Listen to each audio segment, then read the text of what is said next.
포항 지진 참사가 일어난 지도 벌써 1년이 지났습니다. 당시 피해를 입은 주민들은 어떻게 생활하고 있는지 현장에 직접 다녀왔습니다. 여신도 7명을 성폭행한 혐의로 구속 기소된 만민중앙교회 이재록 씨에 대해 법원이 유죄를 선고했습니다. 끊임없이 일어나는 음주 관련 사고가 사회 안전을 위협하고 있는 가운데 그 원인과 대책에 대해 살펴봤습니다. 올해 대중에게 인기를 끌었던 문화 키워드를 통해 한국교회 과제를 조명하는 자리가 마련됐습니다. 오늘 뉴스리포트에선 졸속으로 진행되는 온라인 자격증 발급 시스템을 취재했습니다.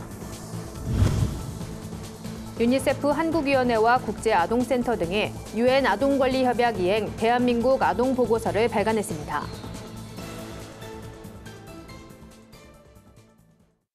안녕하십니까. 구티비 뉴스입니다. 사상 최악의 피해를 준 지난해 포항 지진 참사. 당시 약 500가구의 주민들이 부서진 집을 버리고 인근 교회와 체육관으로 대피했었는데요. 1년이 지난 지금 이재민들은 보금자리를 되찾았을까요? 포항 재난 현장에 다녀왔습니다. 홍희연 기자입니다. 지난해 이재민들의 대피소로 이용됐던 흥해 실내체육관. 1년이란 시간이 지났지만 이곳은 아직도 200여 주민들의 임시 거처로 쓰이고 있습니다. 좁은 텐트가 다닥다닥 붙어 있어 사생활 침해 우려가 있지만 이사는 꿈도 꾸지 못합니다. 임시 컨테이너 단지 주민들도 걱정이 태산입니다. 날은 점점 추워지는 데다 우풍이 들어와 보일러를 틀어도 방 안은 춥습니다. 대부분 노인들이 거주하고 있어 건강을 해칠까 두렵지만 이렇다 할 대책은 마련하지 못하고 있습니다. 임시 거주 기간이 1년밖에 남지 않은 점도 이들의 마음을 어렵게 합니다. 오늘 또 병원 가가지고 내가 눈이 아파갖고 바람 들어오니까 머리가 여기에 찬바람이 쉥쉥 들어오니까 머리가 터져나갈 거지 아프고 눈이 퉁퉁 부어가 이래가 또 병원 가가. 이들이 살던 빌라와 아파트 건물은 지금 어떤 모습일까? 1년 만에 다시 찾은 피해 지역 아파트는 지진 피해 모습 그대로를 안고 있었습니다. 재건축을 위해선 1억 6천여만 원의 분담금이 필요한데 경제적 여유가 없어 엄두도 내지 못합니다. 이주단지 주민들이 거주하던 아파트입니다. 당시 가장 큰 피해를 입은 건물이지만 아직 철거되지 않고 이렇게 흉물스럽게 남아 있습니다. 지진 피해 당시 임시 대피소를 제공했던 포항 기쁨의 교회 박진성 목사는 이런 때일수록 한국교회의 역할이 중요하다고 조언합니다. 정부나 지자체 차원의 대책이 지지부진한 상황에서 교회가 보태는 작은 힘이 이재민들에겐 큰 도움이 될 거라고 강조했습니다. 시와 정부가 이제 또 다각도로 노력하지만 좀 이런 부분에 그들의 마음을 좀 따로 위로하고 또 힐링할 수 있는 그런 여러 가지 고민들을 하고 있고. 포항시는 최근 피해 지역에 공동주택 483가구를 매입해 공공임대주택을 건설하겠다는 계획을 밝혔습니다. 하지만 최소 5년이 걸리는 사업이라 이재민들의 한숨을 거두기엔 역부족입니다. 현재 체육관 텐트촌과 컨테이너 이주단지에 대피한 주민은 약 260여 명. 이들은 열악한 상황에서 또다시 추운 겨울을 맞이하게 됐습니다. 구티비 뉴스 홍우연입니다. 여신도 7명을 성폭행한 혐의로 구속 기소된 만민중앙교회 이재록 씨에 대해 법원이 유죄를 선고했습니다. 서울중앙지법 형사 26부는 상습 준강간, 상습 강제추행 혐의를 인정하고 이 씨에게 징역 15년의 중형을 선고했습니다.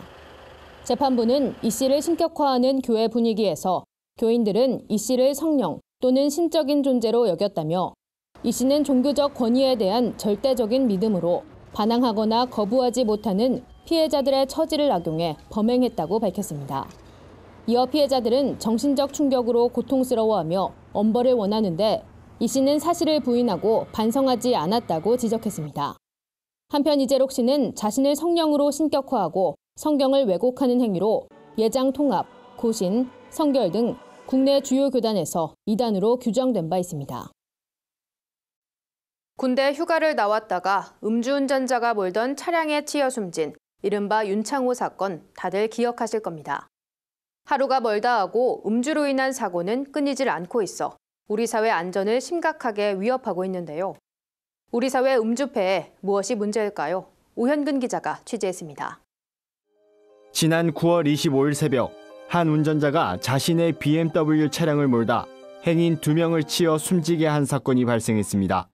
이때 당시 운전자는 혈중 알코올 농도 0.181%의 만취 상태, 면허 취소 기준을 한참 웃도는 상태였습니다. 2달도 채 되지 않아 강원도 홍성에선 한 대학생이 만취 상태로 렌터카를 몰다 신호등을 들이받아 차에 함께 타고 있던 대학 동기 3명이 그 자리에서 숨졌습니다.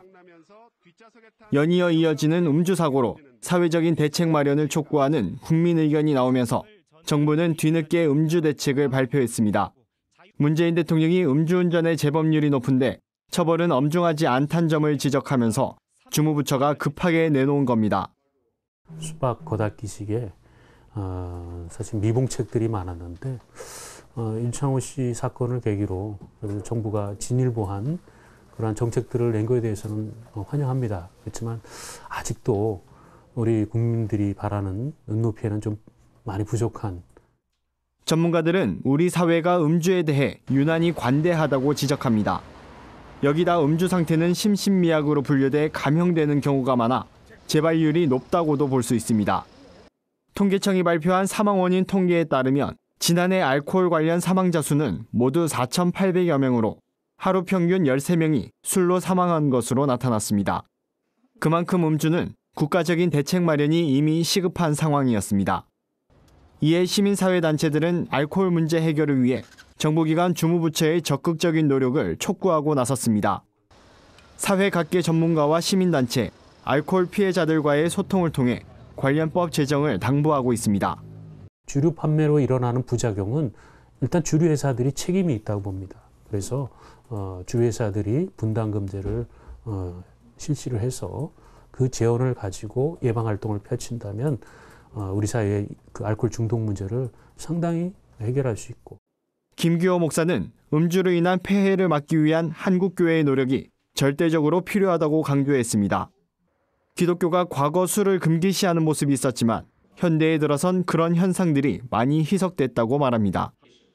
그럼에도 올바른 음주 문화를 정착하기 위해 교회가 음주의 폐해에 대한 부분을 강하게 문제 제기해야 하고 경각심을 주는 것이 굉장히 중요하다고 조언했습니다. 기독교 정신을 기반으로 하는 금주의 문화를 강조하되 기독교인들 안에서 음주로 인한 폐해가 발생되지 않도록 하는 조치가 필요합니다. 이런 부분이 한국 사회의 공공의 선을 위해서라도 한국교회가 적극적으로 나서야 되는 부분일 겁니다. 구티비 뉴스 오현근입니다. 문화선교연구원이 올해의 대중문화 키워드를 제시하고 한국교회의 과제를 조명했습니다. 대중문화 키워드는 방탄소년단, 어벤져스, 유튜브가 선정됐습니다. 백광훈 문화선교연구원장은 방탄소년단의 글로벌 인기는 진정성에서 비롯된다고 정리했습니다. 문 원장은 방탄소년단은 힘든 현실 속에서 청춘들이 겪는 갈등이나 연약함을 꼬집으면서도 노래로 청춘들을 응원한다고 설명했습니다. 그러면서 한국교회가 청년들의 고뇌와 아픔이 무엇인지 진지하게 듣고 고민하는 방탄소년단의 자세를 배워야 한다고 말했습니다. 필름포럼 성현 대표는 어벤져스 인피니트 워의 인기 원인을 살펴봤습니다. 성 대표는 인피니트 워는 뛰어난 스토리텔링으로 국내에서 1,100만 명이 넘는 관객이 관람했고 전 세계적으론 역대 4위의 흥행 수입을 기록했다고 설명했습니다. 이어 한국교회가 성경을 묵상함과 동시에 세상 속에서 벌어지는 일들을 섬세하게 살펴 마블 영화의 세계관에 담긴 스토리텔링의 장점을 배워야 한다고 강조했습니다.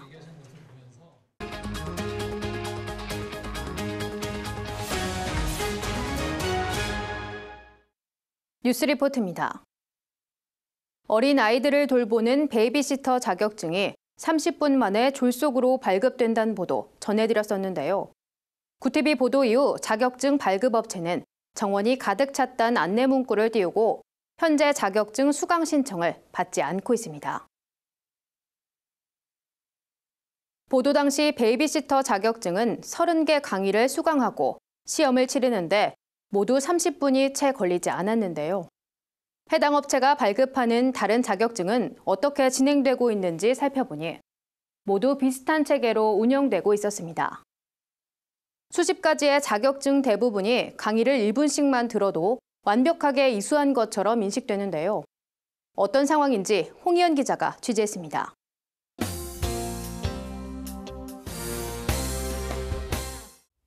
실제 구티비 취재 기자가 발급받은 베이비시터 자격증입니다. 자격증 발급 업체는 관련 민간기관과 업무 제휴를 맺고 이렇게 자격 교육과 시험, 발급 대행 업무를 하고 있습니다. 문제는 이 자격증이 제대로 된 교육을 거치지 않은 채 발급된다는 겁니다. 과연 베이비시터 자격증에만 문제가 있을까? 의혹을 갖고 다른 자격증 수강을 신청해봤습니다. 최근 청년들 사이에 인기 있는 커피 바리스타 자격증을 수강하고 영상을 재생한 뒤 1분 만에 학습 종료 버튼을 클릭했더니 똑같이 강의를 이수한 걸로 나옵니다. 60%의 강의를 모두 이수한 뒤 시험 응시 자격을 부여받고 실제 시험을 치렀습니다. 마찬가지로 제공되는 기출문제와 똑같은 문제가 나왔습니다. 심지어 기출문제의 오탈자가 시험 문제에도 그대로 기술된 허술함도 보였습니다. 베이비시터와 같이 커피 바리스타 전문가 1급 자격증도 30분 만에 취득할 수 있었습니다. 문제가 계속 발견돼 해당 업체에 연락을 시도했습니다. 하지만 지난번과 마찬가지로 관계자의 입장을 듣진 못했습니다. 지금 담당자분이 자리에 안 계셔서 지금 말씀해주신 내용은 제 담당자분께 전달해드리도록 하겠습니다. 해당 업체는 현재 원격 평생교육시설로 교육지원청의 허가를 받아 운영되고 있습니다. 하지만 대부분 평생교육시설 허가가 신고제로 진행돼 사실상 자격증 졸속 발급을 예방하긴 어렵습니다. 시설이나 어떤 그 자격만 갖추면은 이게 저희가 등록이 되고 있거든요. 특별하게 어떤 제재하는 부분이 그리 많지가 않습니다.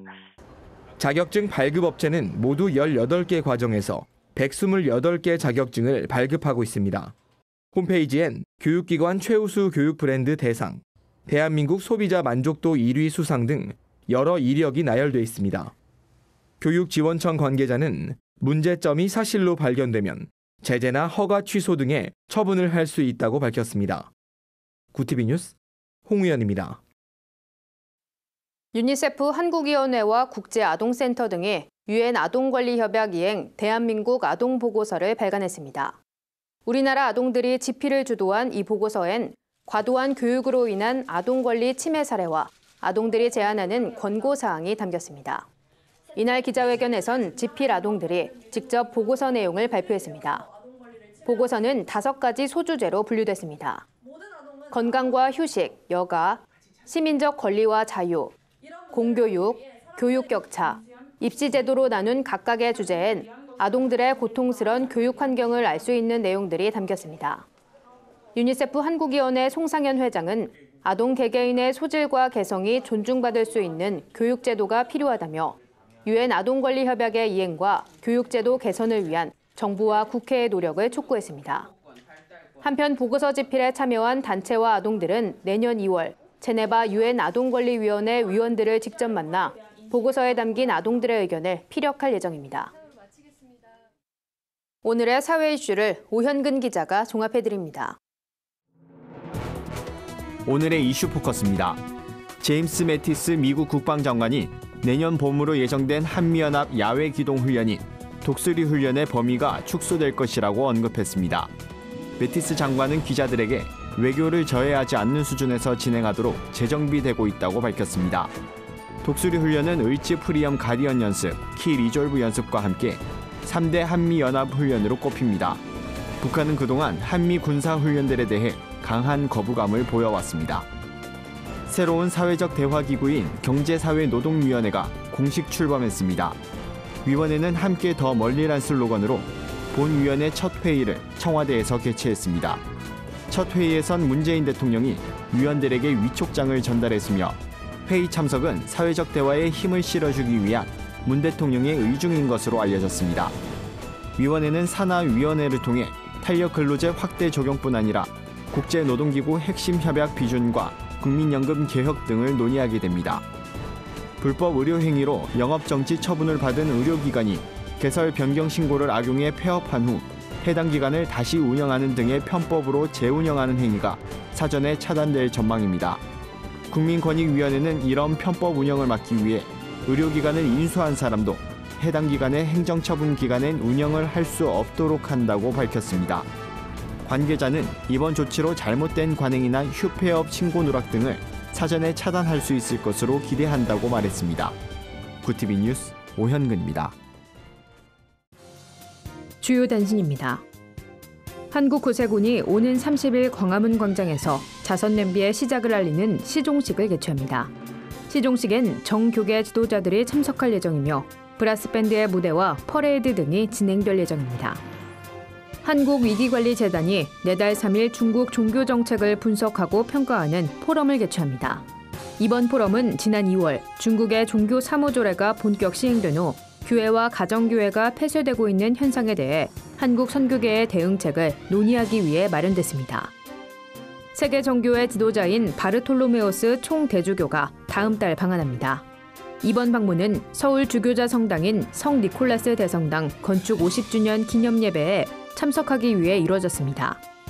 총대주교는 방한 기간 교회협 이웅정 총무를 비롯한 한국 종교계 지도자들과 교류할 예정입니다. 기독교 윤리실천운동이 내달 12일 인간과 동물, 같은 하나님의 피조물이란 주제로 포럼을 엽니다. 이번 포럼에선 인간과 동물이 어떻게 공생관계를 이룰 것인지 동물 신학과 동물권에 대해 논의합니다. 이화여대 기독교학과의 장윤재 교수가 강사로 나설 예정입니다. 이상으로 뉴스를 마칩니다. 구티비 뉴스는 인터넷 신문 데일리 굿뉴스를 통해서도 보실 수 있습니다. 시청해주신 여러분 고맙습니다.